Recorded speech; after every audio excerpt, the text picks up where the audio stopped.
Hello दोस्तों, कैसे हैं सब। मैं हिमांशु स्वागत करता हूं आप सबका आपके अपने चैनल कॉमिक वर्ल्ड पर। तो चलिए दोस्तों, शुरू करते हैं राज कॉमिक्स में भोकाल सीरीज का कॉमिक विशेषांक युद्ध नहीं लड़ूंगा का दूसरा और अंतिम भाग। ऐसा करने में मुझे भारी तकलीफ तो सहनी होगी, लेकिन फिर भी दुश्मनों को हराने और दुनिया जीतने का अपना सपना पूरा करने के लिए आह आह मैं तुम्हें वह शक्ति दूंगा। अगले दिन युद्ध क्षेत्र में आज का दिन निर्णय का दिन होगा साथियों। अपने पराक्रम से आज हमने शत्रुओं को वापस खदेड़ कर विजय हासिल करनी है। विजय के जिस लक्ष्य को लेकर विकास नगर की सेना आज शत्रुओं से टकराई थी, वह उन्हें नहीं मिलने वाली थी, और इस बात का पता उन्हें शीघ्र ही लग गया। अरे ये क्या, इस सैनिक की तलवार से टकराती मेरी तलवार राख बनकर मेरे हाथ से निकल गई। मेरे भाले का भी यही हाल हुआ है। मेरी ढाल भी गई। अब अपनी गर्दनों की चिंता करो। स्थिति को तुरंत ही समझ गया भोकाल। शत्रु सैनिकों के हाथों में थमे हथियारों में अवश्य कोई मायावी शक्ति भरी हुई है, जो हमारे सैनिकों के हथियारों को धूल में बदल रही है। अब इससे पहले कि शत्रु सैनिक हमारे सैनिकों को निहत्था करके उन्हें मार डालें, उन्हें मौत के घाट उतारना होगा। खचा! विद्युत सी फुर्ती को बात करता भोकाल अपने कार्य में लगा हुआ था कि तभी पीठ पर हुए उस वार के कारण लहरा कर नीचे गिरा भोकाल, और संभलने से पहले ही घेर लिया गया। ओह, तो मुझे घेर कर मार देने का विचार है इन सैनिकों का। परंतु ये शायद नहीं जानते कि इनका मुकाबला भोकाल से है, जिसने ना जाने कितने सूरमाओं को धूल चटाई है। अरे, एकाएक ये सभी घूमने क्यों लगे? ओह, समझा। इन्होंने मुझे ऐसे व्यू में फंसा लिया जो घूमते चक्र के समान है। घूमते रहने के कारण जिस सैनिक से मैं लड़ रहा हूं वह आगे चला जाएगा, और उसके स्थान पर हर बार नया सैनिक नए उत्साह और शक्ति के साथ मेरे सामने आएगा। यह तकनीक मेरे लिए अत्यंत हानिकारक सिद्ध होगी। उफ! अब तो तभी कुछ हो सकता है जब इस चक्रव्यूह के साथ साथ मैं भी घूमूं। आह! इस बार जो चूका भोकाल तो फिर नहीं संभल पाया। था था चक्रव्यूह में चूकने वाले को संभलने का अवसर मिलता ही कहाँ है। परिणाम, भोकाल के मस्तिष्क में छा गया अवचेतना का वह स्याह अंधकार। जब चेतना के उजाले से छटा तो ओह, ये क्या! भेड़िया! महाबली भोकाल को सम्राट सिंघालिया का उपहार। वैसे बेड़ियों के कड़ों की जगह तुम्हारे गले में फांसी का फंदा भी पड़ सकता था भोकाल, लेकिन मुझे तुम जैसे बहादुरों की लाशें देखने का नहीं, उन्हें अपने कदमों में झुका देखने का शौक है। अगर तुम भी मेरी गुलामी कबूल कर लो तो मैं तुम्हें जीवन दान दे सकता हूँ। भोकाल के मुख से निकली सिंह सी गुर्राहट। इस सिर को झुकाने का स्वप्न मत देखो सिंघालिया, क्योंकि यह सिर कट सकता है, झुक नहीं सकता। सिर झुकाकर मिले जीवन दान को ठोकर मारता हूं मैं। अगर ऐसा है तो तैयार रह भोकाल। कल सुबह होते ही विकास नगर पर कब्जा करके प्रजा के सामने घमंड से भरे तेरे इस सिर को मैं अपने हाथों से कलम करूंगा। हा हा हा हा हा। कल सुबह तक की जिंदगी और जी ले भोकाल। कैद खानों की सलाखों के बीच उफ, मोटी मोटी जंजीरों वाली बेड़ियों ने असहाय कर दिया मुझे। क्या होगा कल अगर मैं आजाद ना हुआ तो?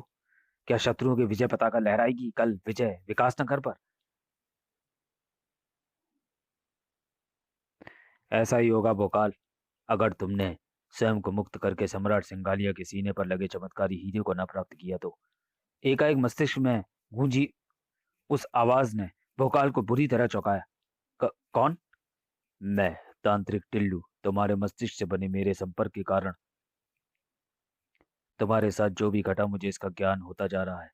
दुख इस बात का है कि ये सब कुछ जानते हुए मैं तुम्हारी कोई भी सहायता करने में असमर्थ हूँ। मृत्युशैया पर लेटा मैं शक्तिहीन जर्जर बूढ़ा भला तुम्हारी सहायता कर भी कह सकता था। बड़ी कठिनाई से अपनी बची कुची सारी शक्ति संजोकर मैंने स्थिति का पता लगाकर तुमसे संपर्क बनाया है। तांत्रिक टिल्लू शक्ति विहीन और बूढ़ा जैसे हुआ जानने के लिए पड़े। शैतान बेटा, किसी भी तरह अपने आप को मुक्त कराओ भोकाल, अन्यथा विकास नगर दास्ता की जंजीरों में जकड़ जाएगा। ओह! टिल्लू का संपर्क मुझसे टूट गया, परंतु उसकी सूचना पर मैं इस युद्ध का पासा पलट सकता हूँ। परंतु तब जब मैं इन बंधनों से मुक्त होने में सफल हो जाऊं। उफ! काश ऐसे में मैं अपनी भोकाल शक्ति का प्रयोग कर पाता। घायल सिंह की भांति झटपटा कर रह गया भोकाल। बेहद मजबूत। ये बंधन टस से मस नहीं हो पा रहा है। अब तो मुझे यहाँ से या तो कोई चमत्कारी शक्ति आजाद करा सकती है, या ऊपर वाला। विश्व में न जाने कितने घातक से घातक हथियार पड़े हैं, लेकिन उन सबसे बढ़कर ब्रह्मांड का सबसे घातक हथियार है सुंदरता, जिसके वार से देवता भी नहीं बच सकते। फिर इन मनुष्यों की क्या बिसात है। सुंदर मौत थी वो, और ऐसी मौत से कोई बिरला ही बच सकता है, और मरने वाले सैनिकों में से एक भी ऐसा ना था। रानी चंदा, अब मुझे भोकाल को उन सलाखों के पीछे से बाहर निकालना है, इस द्रव्य की सहायता से। सलाखों पर द्रव की कुछ बूंदों ने गिरते ही अपना चमत्कार दिखलाया। जैसे अग्नि में गिरकर मोम गलता है, ऐसे ही गलती चली गई मोटी सलाखें। एक पल बाद ही भोकाल कैद और बंधनों से छुटकारा पा चुका था। कड़ाक! शत्रुओं की कैद से बचाकर मैंने तुम्हें अपना ऋणी बना लिया है भोकाल, और तुम्हें अपना ये ऋण चुकाना चाहिए, मुझे अपना बनाकर। तुम जो चाहती हो वैसा कभी नहीं होगा चंदा। भोकाल को तुम कभी भी अपना नहीं बना पाओगी। हा हा हा, देखती हूँ तुम जैसा पराक्रमी मेरा ऋण चुकाए बगैर शांति से कैसे रह पाता है। उफ, विचित्र दुविधा में फंसा दिया उस दुष्टा ने मुझे।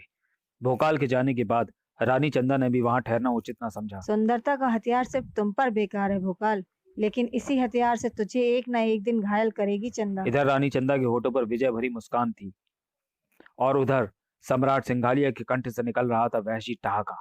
हा हा हा हा, ये दोनों समझ रहे हैं कि इन्होंने सिंघालिया को मूर्ख बना दिया, लेकिन नहीं, सिंघालिया को सारे हालात की खबर है। इस खूबसूरत बला का इंतजाम मेरे सैनिक और भोकाल के मौत का इंतजाम मैं खुद करूंगा। भोकाल के आगे बढ़ते कदम अचानक जमीन से चिपक कर रह गए। और ये क्या हो रहा है? ये मानव बस्तियां एक दूसरे से जुड़कर कंकाल का रूप ले रही हैं। नहीं, कंकाल नहीं, उसके लिए तो उचित शब्द है कंकाल योद्धा, जिसे अपने शरीर पर घाव होने का कोई डर नहीं है, और जो मेरे शरीर को घावों से भरकर समाप्त कर देने में तत्पर है। आह! यह मुझे समाप्त कर डाले उससे पहले ही मुझे इसे समाप्त करना होगा, परंतु कैसे? तलवार के साथ साथ दिमाग भी चला रहा था भोकाल। तभी तो उसने यह उपाय सोचने में सफलता प्राप्त की। अस्थियों ने जुड़कर इस कंकाल योद्धा का निर्माण किया है। अगर मैं इसके अस्थियों के उन जोड़ों पर शक्ति भरे प्रहार करूं तो मैं सफल हो सकता हूं इसे फिर अस्थियों के ढेर में बदलने में। ओह! भोकाल कंकाल योद्धा को खत्म करके मेरी तरफ ही बढ़ रहा है। अब उसे रोकने के लिए मुझे अपनी शक्ति को दूसरे तरीके से इस्तेमाल करना होगा। मुझ पर आक्रमण करवाकर सिंघालिया ने सिद्ध कर दिया कि वो मुझे देख रहा है, लेकिन अब वह मुझे रोक नहीं सकता, क्योंकि अब मेरा लक्ष्य मुझसे मात्र 20 कदम दूर है। लेकिन तू उस तक नहीं पहुंच पाएगा भोकाल, क्योंकि तेरी मृत्यु तुझसे सिर्फ 2 कदम दूर है। ओह! किसके भाग्य में मृत्यु लिखा है ये तुझे मेरी तलवार की धार बताएगी। ओह! पृथ्वी के हर कृत्रिम हथियार गंगोलिया के शरीर से टकराकर ऐसे ही बेकार हो जाते हैं। चूहे! उफ! गंगोलिया की अंगूठी ने क्षण भर ही दिखाया विस्मयकारी चमत्कार। ओह! धूल के कणों ने मेरे इर्द गिर्द एकत्रित होकर मुझे विचित्र स्थिति में फंसा दिया है।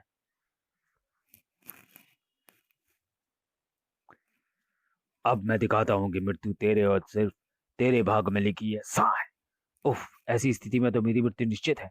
इसलिए मुझे अपनी सारी शक्ति लगाकर स्वयं को उन बंधनों से मुक्त करना होगा।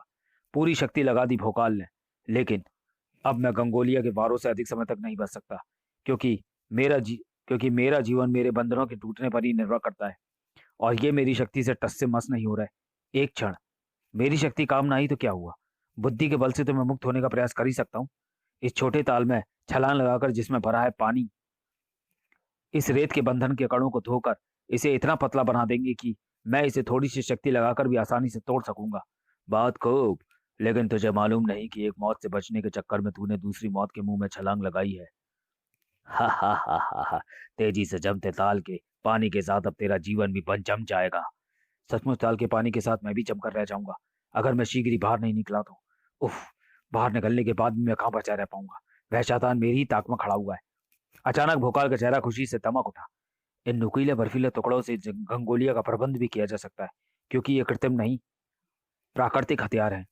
भोकाल द्वारा पूरी शक्ति से उछाले गए बर्फ के वे नुकीले टुकड़े गंगोलिया के शरीर में पैवस्त होते चले गए। दूसरे ही क्षण पछाड़ खाकर ऐसा गिरा गंगोलिया की फिर न उठ सका। उफ! अद्भुत है सम्राट सिंघालिया की शक्ति, जो साधारण मनुष्य में भी प्रलंकारी शक्ति का संचार कर देती है। परंतु फिर भी मुझे उसकी शक्ति को पराजित करना होगा शीघ्र ही, क्योंकि भोर होने में अब कुछ ही देर का समय है। भोर के आगमन ने भोकाल को ही नहीं, विकासनगर के हर रखवाले को चिंतित कर रखा था। शत्रु सेना विकासनगर पर अधिकार करने के लिए एकदम सिर पर खड़ी है साथियों।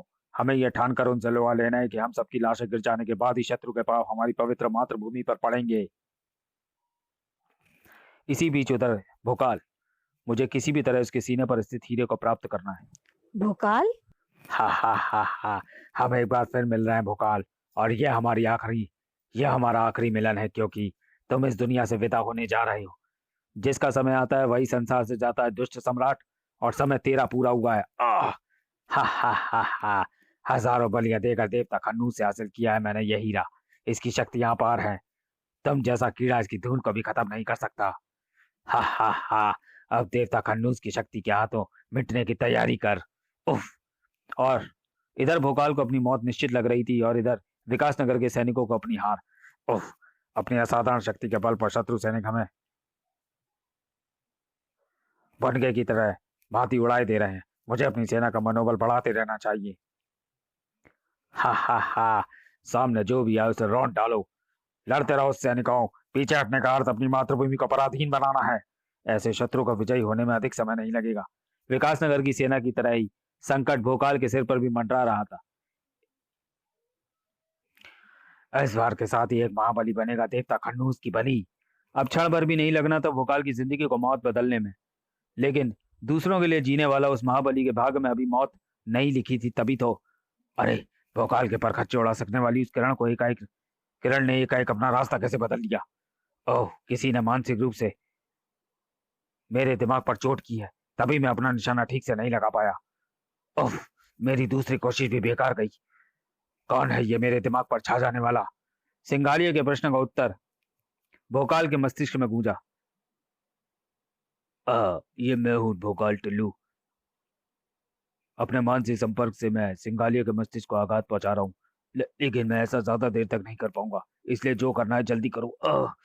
अब सिंगालिया के बाद मेरी तरफ सही आ रहा है, यानी मुझसे बात करने के लिए टिल्लू ने अपना मानसिक संपर्क उससे तोड़ लिया है, और अब उसने यह संपर्क फिर बना लिया है, क्योंकि सिंगालिया के बाद फिर भटकने लगे हैं। मेरे लिए कुछ करने का यही अवसर है। भोकाल का जो लक्ष्य था उसका सम्राट सिंगालिया को आभास हो चुका था।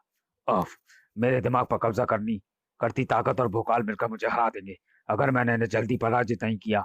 और इसके लिए मुझे चाहिए देवता खन्नूस की वह सारी शक्ति जिसे मैंने अपने सैनिकों में बांट रखा है।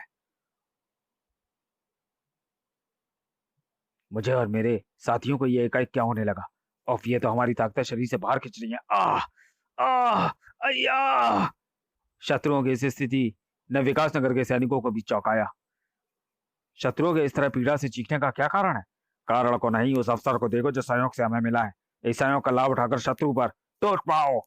शत्रुओं की स्थिति का लाभ उठाते हुए उन पर टूटे विकास नगर के सैनिक तेजी से विजय की ओर अग्रसर हो रहे थे, जबकि इधर हा, अब देवता खन्नूस की सारी शक्ति इस हीरे में इकट्ठी हो गई है। अब देखता हूँ कौन मेरे दिमाग पर काबू करता है और तू कैसे बचता है। उफ, टिल्लू की शक्ति धीरे धीरे पराजित होती जा रही है।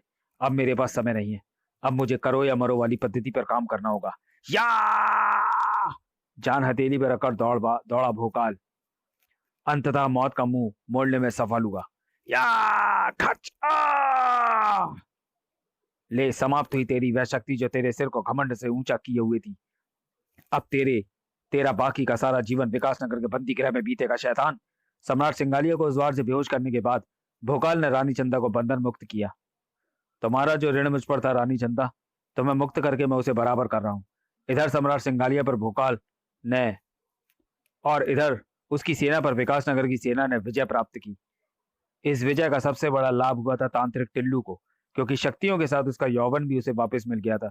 देवता खन्नूस के हीरे के टूटने से उसकी सारी शक्तियां टिल्लू के शरीर में आ समाई थी, और ये हुआ था उस मानसिक संपर्क के कारण जिसे मैंने अंतिम क्षण तक सम्राट सिंगालिया के मस्तिष्क से बनाया हुआ था। समाप्त। तो चलिए दोस्तों, वीडियो को यहीं समाप्त करते हैं और मिलते हैं राज कॉमिक्स में भोकाल सीरीज की अगली कॉमिक्स बुद्धि पासा में। आरंभ हो चुका है मौत का खेल, अब फेंका जाएगा बुद्धि पासा। भोकाल सीरीज का रोमांचक कॉमिक विशेषांक। तो चलिए दोस्तों, मिलते हैं बुद्धि पासा में। तब तक के लिए धन्यवाद।